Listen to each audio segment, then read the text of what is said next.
talking to the moon. Assalamualaikum. Baik, untuk sains tahun 4 hari ini kita masih lagi dalam tajuk proses pernafasan manusia. So kita akan masuk hari ini kadar pernafasan. Okey, apa itu kadar pernafasan? Okey, boleh rujuk buku teks kamu, buku teks tahun 4. Okey, baik, kadar pernafasan ialah bilangan pergerakan dada naik dan turun dalam 1 minit. Okey, contohnya bila awak dah buat satu aktiviti, katalah awak lumba lari dengan adik.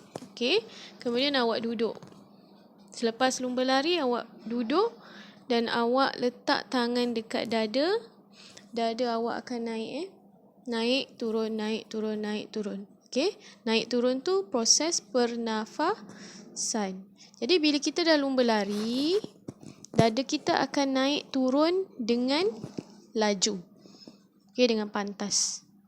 Jadi kadar pernafasan kita pada waktu itu adalah tinggi.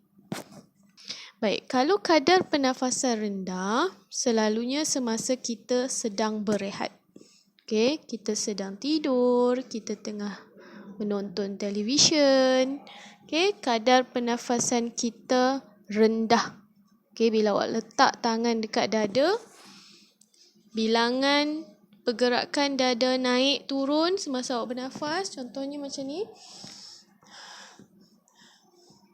Okey, bilangan dada naik turun rendah. Jadi masa tu kadar pernafasan adalah rendah. Okey, yang seterusnya kadar pernafasan sederhana. Semasa kita berjalan.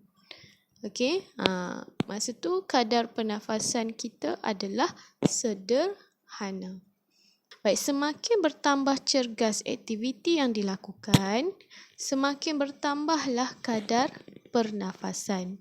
Baik, maksudnya semakin awak melakukan aktiviti yang cergas, iaitu aktiviti yang banyak menggunakan tenaga, semakin bertambah kadar pernafasan kita. Okey, kalau kita melakukan aktiviti yang tidak cergas, contohnya kita tengah menonton televisyen, maka kadar pernafasan kita rendah. Okey, baik, cikgu harap awak faham. Baik, kita akan buat latihan pengukuhan dalam buku modul. Okey, muka surat 12. Seperti gambar rajah ni lah. Okey, kita tengok ada 3 aktiviti di situ. Aktiviti L, aktiviti M dan juga aktiviti N. Okey, soalan A. Nyatakan kadar pernafasan dalam setiap aktiviti di atas. Baik, untuk L, apakah kadar pernafasan dia? Di sini. Yang ni. Yang murid tengah ni L. So, kadar pernafasan dia adalah rendah. Okey. Baik, seterusnya M, kadar pernafasan dia sederhana. Okey, lepas tu N, kadar pernafasan buat sendiri. Baik, seterusnya yang bawah, soalan B. Okey, soalan B, beri sebab bagi kadar pernafasan yang kamu nyatakan dalam aktiviti N. Apa jawapan N ni? Kadar pernafasan dia semasa tengah menunggang basikal. Mestilah kadar pernafasan dia tinggi kan? Okey, sebab dia menggunakan tenaga yang banyak. So itulah jawapan dia untuk soalan B. Okey. Bagi sebab kadar pernafasan yang kamu nyatakan dalam aktiviti N. Awak boleh tulis jawapan. Kadar pernafasan bagi aktiviti N adalah tinggi kerana dia melakukan aktiviti yang cergas. Soalan C. Apakah pemerhatian terhadap pergerakan dada dalam 1 minit semasa melakukan aktiviti cergas? Okey, apa pemerhatian terhadap dada semasa buat aktiviti cergas? Apa yang awak dapat lihat pada dada? Pergerakan naik turun dada semakin cepat ataupun semakin laju. Okey, bila aktiviti cergas, pergerakan dada naik turun dia semakin laju. Okey. Baik, yang terakhir soalan D. Terangkan hubungan antara jumlah udara yang diperlukan oleh paru-paru dengan kadar pernafasan semasa melakukan aktiviti cergas. Okey, bila soalan hubungan, kita kena jawab jika maka.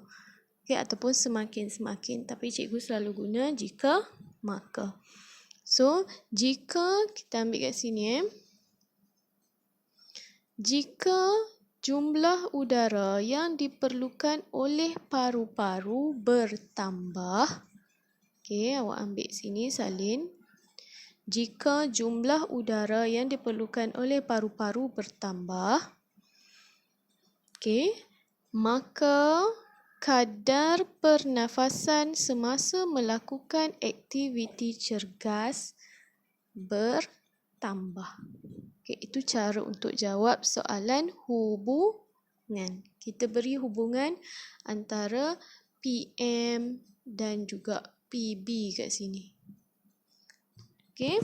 Baik, itu sahaja untuk hari ini. Sekian. Terima kasih.